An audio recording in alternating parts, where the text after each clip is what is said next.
Fala, minha gente! Tudo bem com vocês? Espero que estejam maravilhosamente bem prontos para mais uma leitura da palavra do nosso Deus e maravilhoso Pai. Hoje estaremos lendo o capítulo 6 do livro de 2 Reis. Leremos também o capítulo 3 de 1 Timóteo. E em seguida leremos o capítulo 10 de Daniel, concluindo a leitura nos versos 1 ao 24 do capítulo 119 de Salmos. Então, antes de darmos início a mais uma leitura, um momento que estaremos aprendendo do nosso Deus verdades maravilhosas, vamos fechar os nossos olhos e pedir a Ele sabedoria. Deus maravilhoso, Pai excelso, louvado, engrandecido e entronizado seja o Senhor acima de todos os céus. Agradecemos a Ti pela graça de estarmos vivos, termos o alimento, podermos cumprir com as nossas tarefas diárias, desde as mais simples até as mais complexas, ó Deus. Muito obrigada por nos capacitar, por nos auxiliar e nos dar meios, ó Deus, inclusive nos abençoar com pessoas que nos ajudam nessa peregrinação. Senhor, ser conosco a nos instruir, iluminar as nossas mentes e nos dar do Teu entendimento. Te pedimos também da Tua sabedoria para que esse conhecimento que iremos adquirir a gente possa colocar em prática da forma mais sábia e inteligente que nos seja possível. Que o Senhor nos dê essa autonomia, o Senhor nos capacite a isso. É assim que oramos ao Senhor, em nome do Teu Filho amado Jesus Cristo. É que clamamos. Amém e amém. Capítulo 6 do livro de 2 Reis. Os discípulos dos profetas disseram a Eliseu: Eis que o lugar em que moramos com você é pequeno demais para nós. Vamos até o Jordão, tomemos de lá cada um de nós uma viga e construamos um lugar para morar. Ele respondeu: Vão. Mas um deles disse: Tenha a bondade de ir com estes seus servos. Eliseu disse: Eu irei. E foi com eles. Quando chegaram ao Jordão, cortaram madeira. Aconteceu que, enquanto um deles derrubava um tronco, o machado caiu na água. Ele gritou: Ai, meu senhor, o machado era emprestado. O homem de Deus perguntou: Onde caiu? Ele mostrou-lhe o lugar. Então Eliseu cortou um galho, jogou-o na água, naquele lugar, e fez o ferro flutuar. Então disse: Pegue-o. O homem estendeu a mão e o pegou. O rei da Síria estava em guerra contra Israel. E, em conselho com os seus oficiais, disse: Em tal e tal lugar estará o meu acampamento. Mas o homem de Deus mandou dizer ao rei de Israel: Evite passar por tal lugar, porque os sírios estão descendo para ali. O rei de Israel enviou tropas ao lugar de que o homem de Deus lhe havia falado e de que o tinha avisado. E assim se voltou mais do que uma ou duas vezes. O rei da Síria ficou angustiado com este incidente. Então chamou os seus servos e perguntou: Vocês não vão me dizer quem dos nossos está do lado do rei de Israel? Um dos servos respondeu: Ninguém, ó rei, meu senhor. Mas o profeta Eliseu, que está em Israel, conta ao rei de Israel as palavras que o Senhor fala no seu quarto de dormir. Então o rei disse: Vão e descubram onde ele está, para que eu mande prendê-lo. E contaram ao rei: Eis que ele está em Dotã. Então o rei enviou para lá cavalos, carros de guerra e um grande exército. Eles chegaram de noite e cercaram a cidade. O servo do homem de Deus levantou-se bem cedo. E, ao sair, eis que tropas, cavalos e carros de guerra haviam cercado a cidade. Então o moço disse a Eliseu: Ai, meu senhor, que faremos? Ele respondeu: Não tenha medo, porque são mais os que estão conosco do que os que estão com ele. E Eliseu orou e disse: Senhor, peço-te que abras os olhos deles para que vejam. O Senhor abriu os olhos do moço, e ele viu que o monte estava cheio de cavalos e carros de fogo ao redor de Eliseu. E quando os sírios desceram contra ele, Eliseu orou ao Senhor e disse: Peço-te que firas esta gente de cegueira. E ele os feriu de cegueira, conforme a palavra de Eliseu. Então Eliseu lhes disse: Não é este o caminho, nem esta a cidade. Sigam-me, e eu os guiarei ao homem que vocês estão procurando. E os guiou à cidade de Samaria. Quando eles chegaram a Samaria, Eliseu disse: Ó Senhor, abre os olhos destes homens para que vejam. E o Senhor abriu os olhos deles e viram, e eis que estavam dentro de Samaria. Quando o rei de Israel os viu, perguntou a Eliseu: Meu pai, devo matá-los? Devo matá-los? Ele respondeu: Não os mate. Você mataria aqueles que fizesse prisioneiros com a sua espada e o seu arco? Ordena que lhes deem pão e água, para que comam, bebam e voltem para o seu senhor.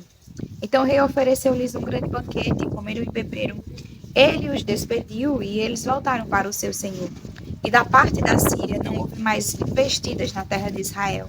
Depois disto, Ben-Hadad, rei da Síria, ajuntou todo o seu exército, foi e sitiou a cidade de Samaria. Houve grande fome em Samaria. Eis que a sitiaram a ponto de se vender a cabeça de um jumento por 80 moedas de prata e um pouco de esterco de pomba por 5 moedas de prata. Quando o rei de Israel vinha passando, andando sobre a muralha, uma mulher gritou: Ajude-me, ó rei, meu senhor. Ele respondeu: Se o Senhor Deus não ajudar você, com que poderei eu ajudá-la? Com a ira ou com o lagar? E o rei acrescentou: Qual é o seu problema? Ela respondeu: Esta mulher me disse: Dê o seu filho, para que hoje o comamos e amanhã comeremos o meu. Assim cozinhamos o meu filho e o comemos. Mas no outro dia, quando eu disse a ela: Dê o seu filho para que comamos, ela o escondeu. Ao ouvir as palavras da mulher, o rei rasgou as suas roupas. Como ele estava andando sobre a muralha, o povo olhou e viu que, por baixo, sobre a pele, o rei estava usando pano de saco.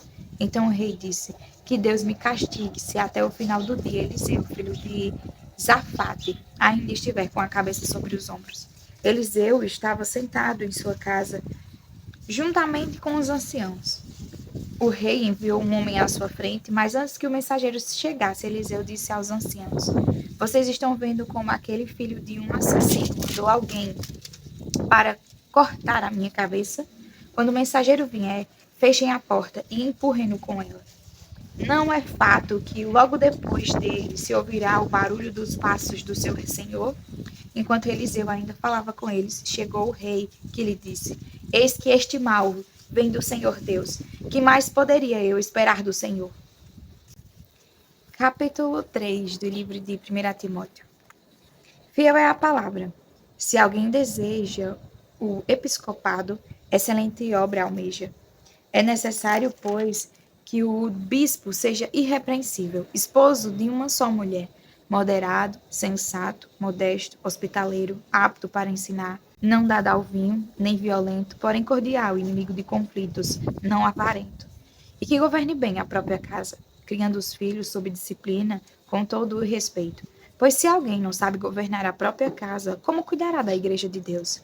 Que o bispo não seja recém-convertido, para não acontecer que fique cheio de orgulho e incorra na condenação do diabo. É necessário também que ele tenha bom testemunho dos de fora, a fim de não cair na desonra e no laço do diabo. Do mesmo modo, quanto a diáconos, é necessário que sejam respeitáveis de uma só palavra, não inclinados a muito vinho, não gananciosos, conservando o mistério da fé com a consciência limpa. Também esses devem ser, primeiramente, experimentados, e caso se mostrem irrepreensíveis, que exerçam o diaconato. Do mesmo modo, quanto às mulheres, é necessário que elas sejam respeitáveis, não maldizentes, moderadas e fiéis em tudo. O diácono seja marido de uma só mulher e governe bem os seus filhos e a própria casa, pois os que desempenharem bem o diaconato alcançarão para si mesmos uma posição de honra e muita ousadia na fé em Cristo Jesus. Escreva estas coisas a vocês, esperando e vê-lo em breve. Mas se eu demorar, você saberá como se deve proceder na casa de Deus, que é a igreja do Deus vivo, coluna e fundamento da verdade.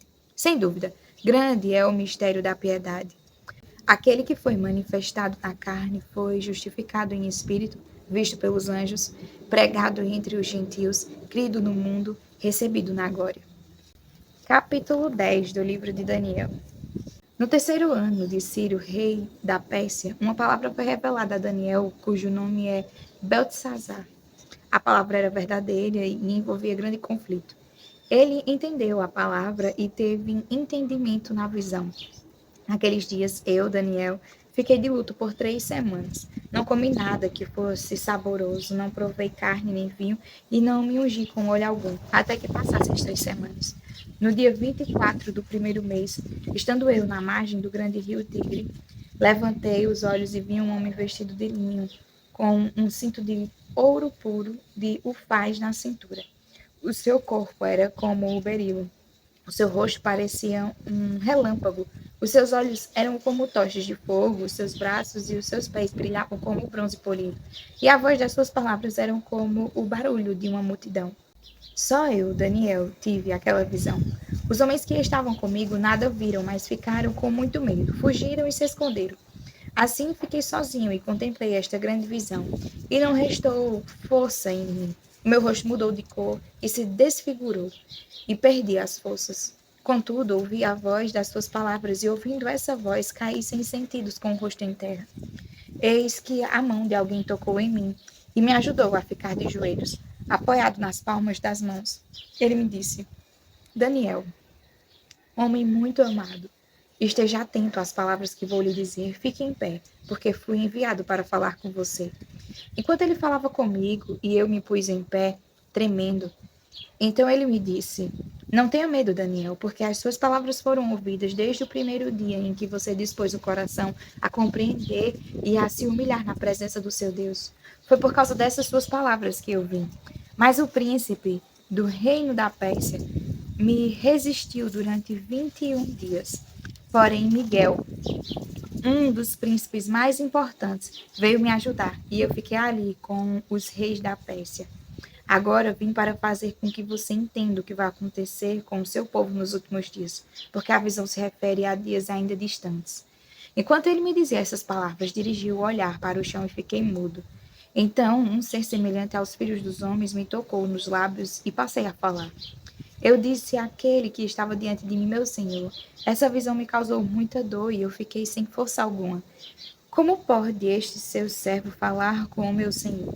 Porque quanto a mim, não me resta mais nenhuma força e quase não posso respirar. Então aquele ser semelhante a um homem tocou em mim outra vez e me fortaleceu. E disse: Não tenha medo, homem muito amado. Que a paz esteja com você, anime-se, sim, anime-se.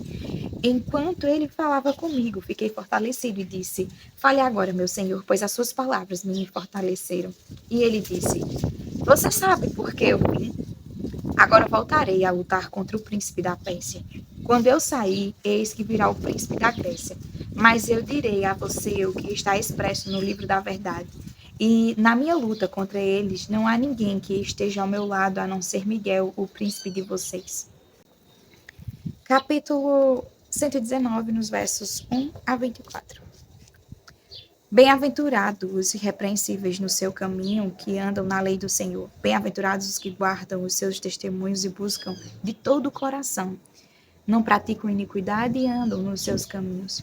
Tu ordenastes os teus preceitos para que os cumpramos à risca. Quem dera fossem firmes os meus passos para que eu observe os teus decretos. Então não terei de me envergonhar quando considerar todos os teus mandamentos. Eu te darei graças com integridade de coração quando tiver aprendido os teus retos juízos. Cumprirei os teus decretos, não me desampares jamais. De que maneira poderá o jovem guardar puro o seu caminho, observando-o segundo a tua palavra, de todo o coração te busquei. Não deixes que eu me desvie dos teus mandamentos. Guardo a tua palavra no meu coração, para não pecar contra ti. Bendito és tu, Senhor. Ensina-me os teus decretos. Com os lábios tenho narrado todos os juízos da tua boca, mas me alegro com o caminho dos teus testemunhos do que com todas as riquezas. Meditarei nos teus preceitos e às tuas veredas terei respeito. Terei prazer nos teus decretos, não me esquecerei da tua palavra. Sê generoso com o teu servo para que eu viva e observe a tua palavra. Desvenda os meus olhos para que eu contemple as maravilhas da tua lei. Sou peregrino na terra. Não escondas de mim os teus mandamentos. Consumida está a minha alma por desejar incessantemente os teus juízos. Tu repreendes os soberbos, os malditos que se desviam dos teus mandamentos. Tira de sobre mim os insultos e o desprezo, pois tenho guardado os teus testemunhos. Assentaram-se príncipes e falaram contra mim. Mas o teu servo meditou nos teus decretos. Também os teus testemunhos são o meu prazer, são os meus conselheiros. Amém. Até mais, para mais uma leitura da palavra do Senhor. Fiquem com Deus.